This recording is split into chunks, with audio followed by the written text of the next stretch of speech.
Rajan sir வந்து தயாரிப்பாளர் ராஜன் அவர்களிடம் ரொம்ப என்மேல் அன்போடு பக்கத்தில் உட்காந்து என்னை பற்றி விசாரிச்சுருந்தார். ரொம்ப மகிழ்ச்சியாக இருந்துச்சு. நேற்று என் அலுவலகத்துக்கு ஒரு தயாரிப்பாளர் வந்திருந்த பொழுது அடுத்து படம் பண்ணலான்னு பேசினார். பேசிகிட்டு இருக்கும்போது அவர் என்கிட்ட கேட்டார், உங்கள்கிட்ட என்ன கதை இருக்குது சொல்லுங்கன்னு. நான் சொன்னேன், முதல்ல என் கதையை கேட்குறக்கிட்ட உங்கள் கதையை சொல்லுங்கள், போன படத்தில் என்னென்ன பாக்கி இருக்குது, எந்தெந்த ஏரியாவில் மிச்சம் வச்சுருக்கீங்க, என்ன குழப்பமெல்லாம் சொல்லுங்கள், அப்புறம் நான் சொல்கிறேன்னு. அப்படி தயாரிப்பாளர் விரைவி இருக்க காலகட்டங்களில் மிக தரமான தயாரிப்பாளர்களாக நிறைந்திருக்கும் இந்த மேடை மிக மகிழ்ச்சி அளிக்கிறது. அது மட்டுமல்ல, தயாரிப்பாளராய் மாறிய இயக்குநர்களும் நிறைந்திருக்கும் மேடை என்பது மேலும் மகிழ்ச்சி அளிக்கிறது. என்னை போல் 1-2 பேர் தவிர்த்து மற்ற எல்லாருமே தயாரிப்பாளர்கள் தான் அந்த மேடையில். என்ன மிக மகிழ்ச்சியானது இந்த அரங்கத்தில்னா, ஒரு சொல் உண்டு, மதுவிலும் புத்தகங்களிலும் நட்பிலும் பழையதே சிறந்ததுன்னு. மதுவிலும் நட்பிலும் புத்தகத்திலும் பழையதே சிறந்ததுன்னு. அதனால் எனக்கு சென்னைக்கு வந்து இந்த 10 ஆண்டு காலத்தில் நட்பு ரொம்ப குறைச்சி, எல்லாருடைய பழக்க இருக்க ஒழிய நட்பு ரொம்ப குறைச்சி. எனக்கு பள்ளிக்கூடத்து நட்பு தான் இன்னும் தொடருது. அப்படி சென்னையில் வந்து நான் பெற்ற நட்பில் ரொம்ப விரல் விட்டு எண்ணக்கூடிய நபர்கள், அவர்கள் எல்லோரும் நிறைந்திருக்கும் மேடைங்கிறதுனால எனக்கு மேலும் மகிழ்ச்சி அளிக்குது. அதில் தலையாய ஆள் வந்து சமுத்திரக்கனி. நான் வந்து இந்த சினிமாவில் வந்து போடா வாடான்னு பேசிக்கிற ஆள் வந்து ஒரே ஒருத்தர் தான் எனக்கு தெரிஞ்சு ஞாபகம் இருக்குது. அது சமுத்திரக்கனி ஒருத்தன் தான்.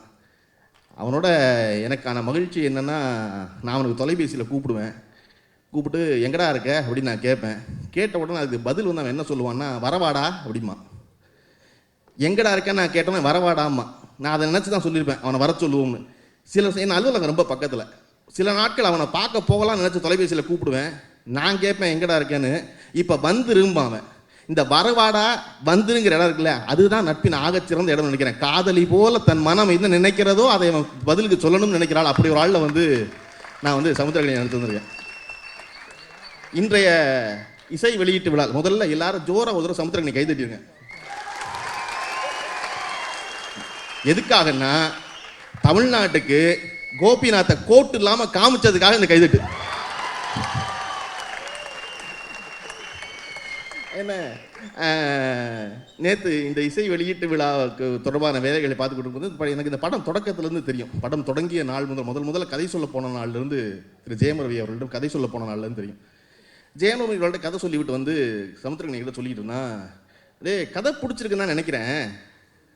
மோகன் சார் ஒரு கரெக்ஷன் சொல்கிறாரு, அது செய்யலாம்னு நினச்சா ராஜா ஒன்று சொல்கிறாரு. ராஜா சொல்கிறத கேட்கலாமா மோகன் சார் சொல்கிறத கேட்கலாமான்னு யோசிச்சுக்கிட்டு இருந்தால் ரவி ஒரு கரெக்ஷன் சொல்கிறாப்புல. இது ரொம்ப கஷ்டம்டா, அந்த வண்டி கிளம்பாது போல இருக்குன்னு. அவன் ரொம்ப நேர்த்தியானல், ரொம்ப கவனமாக கையாளக்கூடியவன். என்னை மாதிரி அவசரப்பட்டு சிதறடிக்கிறவன் இல்லை. அவன் எவ்வளோ கவனமானவன் உதாரணம் சொல்கிறேன். இன்னைக்கு இசை வெளியீட்டு விழா நடத்துவதற்கு யார் யாருக்கு என்னென்ன வேலைன்னு பிரிக்கிறோம். நீ இதை பாரு, நீ இதை பாரு, நீ இதை சொல்லிடு, நீ அவங்களுக்கு ஃபோன் பண்ணிடு, நீ இவங்களை ஞாபகப்படுத்திருக்கும் போது என்னை வந்து இவன் வந்து என்ன சொல்கிறான், நமோ நாராயணன் நீ இந்த வேலையை பார்த்துரு, ஜாக்கி நீ இந்த வேலையை பார்த்துரு, ஜீவன் நீ இந்த வேலையை பார்த்துரு. எனக்கு அவன் கொடுத்த வேலை வந்து பஞ்சர்நாத் சாரை போய் கூட்டு வந்துரு, வீட்டில் இருந்து அவருக்கு கொஞ்சம் வயசானவர், நீ போய் கூட்டு வந்துருண்ணா. நீ என்னடா செய்வேன்னா, நான் அமலாப்பாலை கூட்டு வந்துடுறேன்னா. அந்த அளவுக்கு கவனமாக இருக்கவன் யார் யார் எந்தெந்த வேலையை செய்யணுங்கிறதுல. எனக்கு வந்து திரு பஞ்ச அருணாசலம் அவர்களை கூட்டி கொண்டு வந்ததில் மிக மகிழ்ச்சி. ஏன் மகிழ்ச்சினா, பஞ்ச அருணாசலம் அவர்கள் வந்து யாருன்னா, தமிழ் சினிமாவில் ஒரு வரி உண்டு, ஒரு பெண் மிக அழகாக இருந்தாள், தான் அழகாக இருப்பதை அவள் அறியாமல் இருந்தாள், அதனால் அவள் மேலும் அழகாக இருந்தாள்னு. ஒரு அழகுன்னு ஒரு பெண்ணுக்கு தெரியக்கூடாது நம்ம அழகாக இருக்கும்னு, அதுதான் அழகு. அதை போல தமிழ் சினிமாவில் தான் செய்த சாதனைகளை எல்லாம் சாதனைகளே அல்லன்னு உணராமல் இருக்க ஒரு ஆத்மா பஞ்ச அருணாசலம் அவர்கள். அவர் செஞ்சிருக்க காரியம் கொஞ்சம் நஞ்சம் இல்லை. அதில் எனக்கு மிக மகிழ்ச்சி இருந்துச்சு. சமுத்திரன் சொன்ன வேலை சரி, நான் போய் அவரை கூட்டு வந்தேன். அதை எதுக்கு வரேன்னா, இந்த மாதிரி என்னடா ஆளுக்கு ஒரு கரெக்ஷன் சொல்கிறாங்கடான்னு சொன்னோன்னே நான் சொன்னேன் சமுத்திரக்கனிட்ட, இதுக்கு ஒரே வழி தான் இருக்குது, 3 பேரையும் ஒன்றா உட்கார வை. ஜெயம் ரவி, மோகன் சார், ராஜா 3 பேரையும் ஒன்றா உட்கார வச்சுட்டா மாற்றி மாற்றி சொல்ல மாட்டாங்கல்லடான்னு. அவன் சொன்னால், அந்த கதை ஓகே பண்ணோட கஷ்டம்டா 3 பேரையும் ஒன்றா உட்கார வைக்கிறது, நீ இந்த படத்தை நடக்க விட மாட்ட போல இருக்கு அப்படின்னா. அப்புறம் ரவி வந்து ஒரு இடத்துல வந்து கட்டத்தில் ரவி, ஜெயம் ரவி, மோகன் சார், திரு ராஜா 3 பேருமே தன் படத்தின் நலனுக்காக சொல்கிறார்கள். இவனுக்கு புரிந்த கணத்தில் சமுத்திரக்கனி வந்து தன் தம்பியின் நலனுக்காக தான் யோசிக்கிறான், ராஜாவுக்கும் தன் மகனின் நலனுக்காக தான் யோசிக்கிறான், மோகன் சாருக்கும் புரிஞ்ச இடத்துல தான் இந்த படம் பழிச்சுன்னு ஆரம்பிச்சிச்சு. படம் ஆரம்பித்த பிறகு இந்த படத்துக்கு இசையமைப்பாளராக வேற ஒருத்தர் பேசிக்கிட்டு இருந்தோம், வேறு யாருன்னு.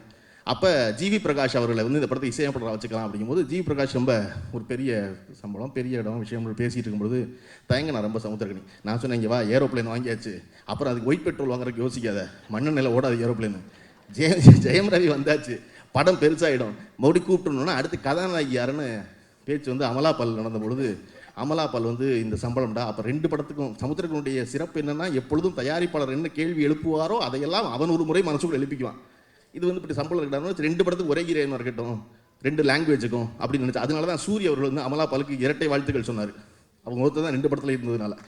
இப்படியாக இந்த படம் பெருசாக பேக்கேஜ் ஆகி சமுத்திரக்கனி தயங்கிய பொழுதெல்லாம் என்னை போன்றவர் சேர்ந்து, இல்லை நீ என்ன பட்ஜெட் சொல்லியிருக்கோ அந்த பட்ஜெட்டை செலவழிச்சிரு, அதில் சிக்கனமெல்லாம் பண்ணாத, அதில் சிக்கனமெல்லாம் அவசியம் இல்லை அப்படின்னு சொல்லிட்டு இருந்தது. அதனால சீனிவாசன் சாரும் நீங்களும் திட்டணும்னு நினச்சிங்கன்னா எங்களை திட்டுங்க, சமுத்திரக்கனியை திட்டாதீங்க.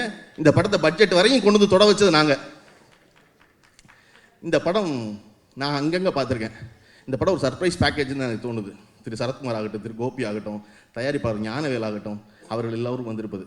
இதுக்கெல்லாம் மேலே இந்த படம் என்ன சிறப்பு, இந்த படம் என்ன செய்யும் அப்படின்னு கேட்டால், சினிமாவில் நல்லது சொல்வதற்கான ஆட்கள் அருகிக்கொண்டே வருகிறார்கள்.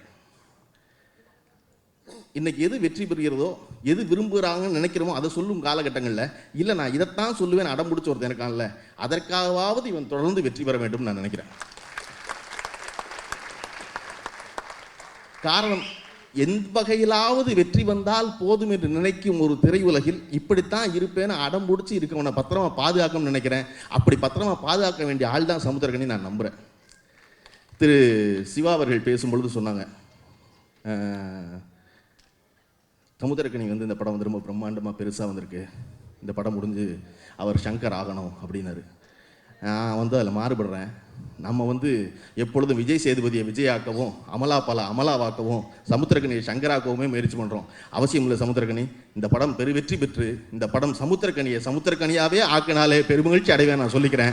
இந்த படம் கண்டிப்பாக உன்னை சமுத்திரக்கனியாகவே ஆக்கும்னு நம்புகிறேன், வாழ்த்துறேன், விடைபெறேன். நன்றி, வணக்கம்.